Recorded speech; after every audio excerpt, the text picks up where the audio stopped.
Ayan mga boss, mga bay, once again, it's my Willow Waves.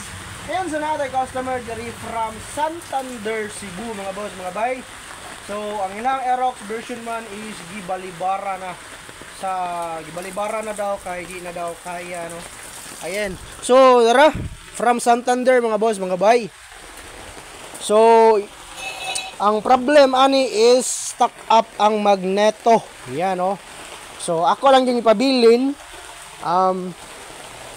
para matrabaho na to nga matangtang perfectly ang magneto, no? Kaya medyo bugat-bugat pug kaayo ang magneto mga boss, mga bay. So, paniguradong makabuslot gyud og bulsa, no? So, yan, gitry na ko ganina pero perti yung gahiya. So, that's why ako na lang yung ipabilin sa nagdala diri. So, nauli na silang Santander, din ma-update lang ko if ever pwede ba makuha niyang hapon o mabungkag na ba nako, no?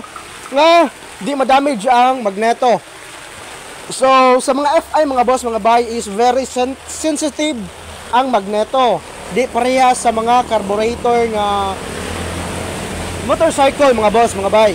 Ayan. So sa magneto mga sa FI is actually di ganun siya pwede matagak, no? Ma-mishandling nimo kay magka-problema yun na. Ayan.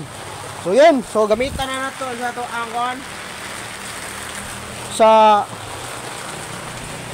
makapangyarihang dahil na aray ko. So yan mga boss, mga bay. Tara, birada ta. So medyo ulan-ulan nyo daw. Bati kayong panahon. Pero di ta padaan na mga boss, mga bay.